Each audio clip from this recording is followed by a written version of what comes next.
அனைவருக்கும் வணக்கம். இன்றைக்கு இந்த பதிவில் நவராத்திரி பரிசு என்ற சிறுகதையை பற்றி பார்க்க போகிறோம். நவராத்திரிக்கு 10 தினங்களுக்கு முன்னிருந்தே என்னை தொந்தரவு செய்து கொண்டிருந்தாள். அவள் தொந்தரவு பொறுக்க முடியாததாய் இருந்தது. இந்த பெண்ணோடு போய் ஏன் சிநேகம் வைத்து கொண்டோம் என்று சில சமயம் நான் நினைத்ததுண்டு. கௌரி எதிராத்து பெண், 10 வயது இருக்கும், 30 ரூபாய் சம்பளத்தில் 7 ஜீவன்கள் பிழைக்க வேண்டும். மகாலட்சுமி கௌரியின் தாயார். இந்த காலத்து ஸ்திரீகள் கோஷ்டியில் சேராதவள். ஊரில் எத்தனை பாஷன் தலைவிரித்தாடட்டும், அந்த அம்மாளின் கொசம் புடவையும் தலைமுடிச்சும் நெற்றில் மதுரை குங்குமமும் சிறிதாவது மாறுதல் அடைய வேண்டுமே.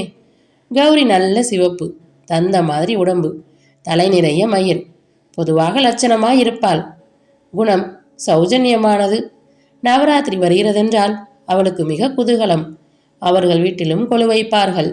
மகாலட்சுமிக்கு அவள் பிறந்ததில் வாங்கி கொடுத்த பொம்மைகள் வர்ணம் போயும் உடைந்தும் இருந்தன. ஒரு நாள் அவர்கள் வீட்டிற்கு போயிருந்த போது, நவராத்திரி வருகிறதே, ஒன்றும் ஏற்பாடு செய்யவில்லையா என்றேன். என்ன செய்கிறது, பொம்மைகள் எல்லாம் மூலியாக கிடைக்கின்றன. பொறுக்கி எடுத்தால் 20 பொம்மை கூட தேராது போல் இருக்கே என்றாள் மகாலட்சுமி. அதற்காக கொலு வைக்காமல் இருப்பதா? இருப்பதை கொண்டு குறைக்காமல் செய்ய வேண்டியதான். பராசக்தி பூஜை ஆயிற்றே என்றேன். கௌரி சதா தொந்தரவு செய்கிறாள். இந்த வருஷம் புது பொம்மை வாங்கம்மா, பழசு வச்சா நான் யாராத்துக்கும் போய் கூப்பிட மாட்டேன் என்று 3 நாளா ரகளை. நான் என்ன பண்ணம்மா? தங்கமான குழந்தையை அடைய கொடுத்து வைத்தும் தரித்திரமாய் இருக்கிறேன் என்று கவலைப்பட்டாள் மகாலட்சுமி. கௌரி எங்கே போயிருந்தவள் ஓடி வந்தாள். வந்தவள் என்னை கவனிக்காமல் கோவியத்து கூடத்திலே குல மாதிரி சின்னதா வெற்றா. என்னத்துக்கடி என்று பங்கஜத்தை கேட்டா, அதில் ஜலம் விட்டு மீன் மாதிரி பொம்மை இருக்கு பார், அதை விட்டா மிதக்கும், சுற்றி செடி போட்டால் குளத்தங்கர மாதிரி இருக்குமடி என்றாள். நம்ம ஆத்திலே ஒன்றும் இல்லையம்மா என்றாள். அதற்கு மகாலட்சுமி பதில் சொல்லாமல், உன் பின்னால் யார் வந்திருக்கா பாரு என்றதும் என்னை பார்த்துவிட்டு, நீங்கள் கொலு வைக்கப் போகிறதில்லையா மாமி என்றாள் கௌரி. இன்னும் இருக்கிறதே, இப்பொழுது முதல் என்ன அவசரம் என்றேன். போன வருஷம் உங்கள் ஆத்து பொம்மையில் அந்த மகிஷாசுர மர்தினி ஒன்று தான் எனக்கு பிடிச்சிது, அது இருக்கா மாமி என்றாள். இல்லாமல் என்ன இருக்கு என்றேன். இந்த வருஷம் கூட போன வருஷம் மாதிரி தினம் ஒரு அலங்காரம் பண்ணுவேளா என்று ஆச்சரியத்துடன் கேட்டாள். செய்கிறது என்றேன் நான். அந்த மாதிரி பொம்மை இந்த ஊரில் பார்த்ததும் இல்லை என்று அவள் தனக்குத்தானே சொல்லி கொண்டாள். நாங்கள் இந்த ஊருக்கு வந்து 2 வருஷத்துக்கு மேல் ஆகிறது. போன நவராத்திரியின் போது ஊருக்கு நான் புதிது. எதிராத்து கௌரியைத்தான் தெரியும். கொலு வைத்தனே ஒழிய அவள்தான் ஊரழைக்க போவாள். என்னிடம் இருந்த பொம்மையில் மகிஷாசுர மர்தினி ஒன்றுதான் பெரிது. சுமார் 3 அடி உயரம் இருக்கும். சர்வ லட்சணமும் பொருந்தியிருக்கும். தினம் ஒரு அலங்காரம் செய்யும் போது கௌரியின் பக்கத்திலேயே இருப்பாள். மாமி, இந்த பொம்மை எங்கே வாங்கினேன் என்றாள். நான் வாங்கலம்மா, என் தாயார் இறந்து போவதற்கு முன் வாங்கி கொடுத்தாள். அவள் ஞாபக பொருள் இது என்றேன். இந்த மாதிரி பொம்மை கிடைக்காதா மாமி என்றாள் கௌரி. என் கண்ணில் அகப்படவில்லை. இது வாங்கி 8 வருஷம் ஆகிவிட்டது என்றேன். கௌரி நாள் தவறாமல் அந்த பொம்மையை 1 மணி நேரமாவது நின்று பார்க்காமல் இருக்க மாட்டாள். மகிஷாசுர மர்தினி அவள் மனதை கவர்ந்து விட்டாளோ என்னவோ. நவராத்திரிக்கு முதல் நாள் பொம்மை பெட்டியை கிளறி கொண்டிருந்தேன். கௌரி என்னோடு அலைந்து கொண்டிருந்தாள். அவள் அகத்து பொம்மைகளிடம் மதிப்பு இல்லை அவளுக்கு.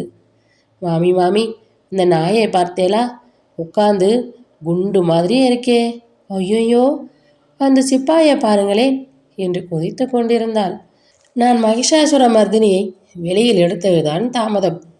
கையில் இருந்த அத்தனை பொம்மைகளை வைத்துவிட்டு என்னிடம் ஓடி வந்து விட்டாள். நாளைக்கு என்ன மாதிரி அலங்காரம் பண்ண போறேன் என்றாள். நீதான் சொல்லேன் என்று நான் சொல்ல, அந்த வெள்ளை புடவையை கட்டி சரஸ்வதி அலங்காரம் பண்ணலாமே என்றாள் கௌரி. சரஸ்வதி பூஜை அன்று தானே அப்படி செய்ய வேண்டும். இன்று சயன அலங்காரம் செய்யலாம் என்றேன் நான். சரி என்று ஆமோதித்தாள் கௌரி. அன்று பூராவும் மகிஷாசுர மர்தினியை இடுப்பிலே வைத்து கொண்டு சுற்றி கொண்டிருந்தாள். அடி அம்மா, அவளிடம் இப்படி அந்த பொம்மையை கொடுத்திருக்கியே, நாளுங்கிழமையா உடச்சி வைக்க போறாளே என்று எச்சரித்தாள் மகாலட்சுமி. நான் ஒன்றும் உடைக்க மாட்டேன் போ என்று அம்மாவை விழித்து பார்த்தாள் கௌரி. மறுநாள் அவளிடமிருந்து அந்த பொம்மையை வாங்கப்பட்ட பாடு தெய்வம் அறிந்து போயிற்று. அவளுக்கே கொடுத்து விடுவேன் என்று நினைத்து கொண்டிருந்தாள். பொம்மை ஒன்று பிரமாதமில்லை. ஆனால் இறந்த என் அன்னையின் பரிசானதால் அதை கொடுக்க எனக்கு மனமரமில்லை. முதல் நாள் கொலு முடிந்ததும் கௌரி என்னிடம் வந்து, மாமி, நான் ஒன்று கேட்கிறேன், தருவேலா என்றாள். என்ன வேணும் சொல்லு என்றேன் நான். மகிஷாசுர மர்தினி மாதிரி ஒன்று வாங்கி கொடுங்களே, இதை கேட்கலனா வேற சின்னதாக இருந்தாலும் தேவல என்றாள் கௌரி. உனக்கு அந்த பொம்மை வாங்கி தர வேண்டும் என்று போன வருஷமே கடையெல்லாம் தேடி பார்த்தேன். கடைக்காரனை கேட்டால் ஒவ்வொரு சமயம் ஒவ்வொரு மாதிரி வரும். இப்பொழுது இல்லையே என்று சொல்லிவிட்டான். உனக்கு வேற ஏதாவது நல்லதாக வாங்கித்தரேன் என்றேன் நான். அதற்குள் அவள் ஒன்றும் சொல்லாமல் மௌனமாக இருந்தாள். கௌரிக்கு என்னிடம் மிகுந்த விசுவாசம். பொம்மைக்கு அலங்காரம் செய்வதற்கு பகல் 1 மணியிலிருந்தே தொந்தரவு செய்ய ஆரம்பித்து விடுவாள். என்ன மாமி, பேசாமல் இருக்கேலே, நாடி ஆகலையாம், சாவியை கொடுங்கோ, எல்லாவற்றையும் எடுத்து வெளியில் வைக்கிறேன் என்று நச்சரிப்பாள். அவள் தொந்தரவு பொறுக்காமல் சாவியை கொடுத்து விடுவேன். அதை வாங்கி கொண்டாவது பேசாமல் இருப்பாளா? நீங்களும் வாங்கோ மாமி என்று என் கையை பிடித்து இழுத்துக்கொண்டு கூடத்துக்கு போனாள். இது என்னடி தொந்தரவு என்று நான் கடிந்து கொண்டால் கூட பாவம், அவளுக்கு கோபமே வருவதில்லை. இப்படி நம்மிடம் ஆசையாக இருக்கிறதே அந்த பெண், அந்த பொம்மையை கொடுத்து விடுவோமோ என்று அடிக்கடி நினைப்பதுண்டு. ஆனால் அம்மாவின் நினைவு வந்தால் அந்த எண்ணம் மறைந்து போகும். நல்லதாக வேறு வாங்கி தந்தால் போகிறது என்று நினைப்பேன். மறுநாள் அவளுக்காக 2 பொம்மைகள் வாங்கி கொடுத்தேன். முதலில் வாங்கி கொண்டு போனவள் சிறிது நேரத்திற்கெல்லாம் அவைகளை கொண்டு வந்து வைத்துவிட்டு, எனக்கு வேண்டாம் மாமி, அம்மா வையிரா என்றாள். மகாலட்சுமி அந்த மாதிரி மனுஷி இல்லை. எனக்கு தூக்கி வாரி போட்டது. நான் மாலையில் மகாலட்சுமியை பார்த்ததும், என்ன மாமி, கௌரியை வைத்தீர்களாமே, நான் அவ்வளவு செய்யக்கூடாதா அவளுக்கு என்றேன். இதென்னடி வெக்கக்கேடு என்று ஆச்சரியப்பட்டாள் மாமி. நான் ஒன்றும் சொல்லலையே, பொம்மையை கொண்டு வந்தவள் திரும்பவும் எடுத்து கொண்டு போய்விட்டாள் என்றாள் மகாலட்சுமி. கௌரி பொய் சொல்ல எத்தனை நாளாக பழக்கம் என்றேன் நான். கௌரி பேசாமல் கண்ணீர் நீர் துளும்ப போய்விட்டாள். அன்று சரஸ்வதி பூஜை. கௌரிக்கும் தெரியாமல் பொம்மைகளை கொண்டு போய் அவள் அம்மாவிடம் கொடுத்தேன். 2 நாட்களாய் அவள் என் வீட்டு பக்கமே வரவில்லை. காரணம் தெரிந்ததுதானே. கௌரியின் கோபம் தணிய வேண்டுமானால் மகிஷாசுர மர்தினி அவள் வீட்டுக்கு போக வேண்டும். கௌரி, இன்று சரஸ்வதி வேஷம் போட்டிருக்கேன், நீ வரமாட்டாயா என்று கூப்பிட்டேன். நான் வரல மாமி என்று முகத்தை திருப்பிக் கொண்டாள். நான் மனதிற்குள் சிரித்து கொண்டேன். இந்த குழந்தைகள் தாங்கள் கோரும் வஸ்து கிடைக்காவிட்டால் என்ன ரகலை பண்ணுகிறார்கள்? அடையப்பா, கௌரியின் கோபம்தான் என்ன பிரமாதமாக இருக்கிறதே என்றேன் மகாலட்சுமியை பார்த்து. அவள் கிடைக்கிறாள், வராமல் போகிறாளா என்ன என்றாள் மகாலட்சுமி. விளக்கு ஏற்றியதும் கௌரி தன் ஆவலை அடக்க முடியாதனாலோ என்னவோ ஓடி வந்து தூரத்தில் நின்று பொம்மையை பார்த்துவிட்டு ஓடி போய்விட்டாள். கௌரி, கௌரி என்று 2 தரம் கூப்பிட்டேன். அவள் வாசற்படி இறங்கியதும் என்னை திரும்பி பார்த்த பார்வை என் மனதை கலக்கிவிட்டது. சி, என்ன காரியம் செய்துவிட்டோம்? அப்படி என்ன பிரமாதம் இது? பொம்மையை கொடுத்து விட்டால்தான் என்ன? ஆனால் அம்மாவின் ஞாபகம் மறைந்துவிடுமே என்ற ஒரு வழியும் தோன்றாமல் திகைத்தேன். நவராத்திரி கழித்து 3 நாள் வரையில் கௌரி எங்கள் வீட்டு பக்கமே வரவில்லை.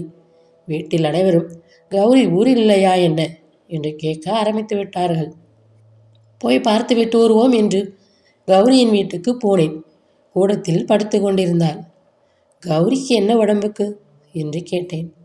ஜுரம் என்றாள் மகாலட்சுமி. கௌரி கண்ணை திறந்து பார்த்துவிட்டு கண்ணை மூடிக்கொண்டாள்.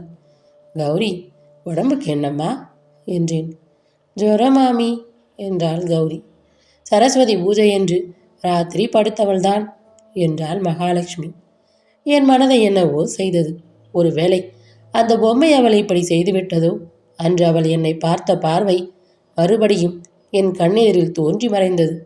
அங்கிருந்து வீட்டுக்கு போனதும் பொம்மையை பெட்டியிலிருந்து எடுத்து வெளியில் வைத்த பிறகுதான் என் மனம் நிம்மதியடைந்தது. மறுநாள் காலை கௌரியிடம் பொம்மையை கொடுத்தேன். அவள் ஆவலோடு, ஏது மாமி, எனக்காக வாங்கினேளா என்றாள். இல்லை, என் பொம்மைதான் என்றேன். உனக்கு வேண்டாமடி அம்மா, இந்த அசடு கேட்கிறதுன்னு கொடுத்து விட்டு நிற்கிறியே என்றாள் மகாலட்சுமி. பரவாயில்லை, அவள் தான் வைத்து கொள்ளட்டும் என்றேன் நான். இது எனக்கு நவராத்திரி பிரைஸ் இல்லையா மாமி என்றாள் கௌரி. ஆம், நவராத்திரி பரிசுதான் என்றேன். கௌரி என்னை சேர்த்து அணைத்து கொண்டாள். இந்த வருஷம் மகிஷாசுர மர்தினிக்கு அலங்காரம் பண்ண கௌரியின் வீட்டுக்கு போகாமல் இருக்க முடியவில்லை. இத்துடன் நவராத்திரி பரிசு என்ற சிறுகதை முடிவடைகிறது. அடுத்து வரும் பதிவில் மற்றும் ஒரு நல்ல கதையுடன் சந்திப்போம். நன்றி, வணக்கம்.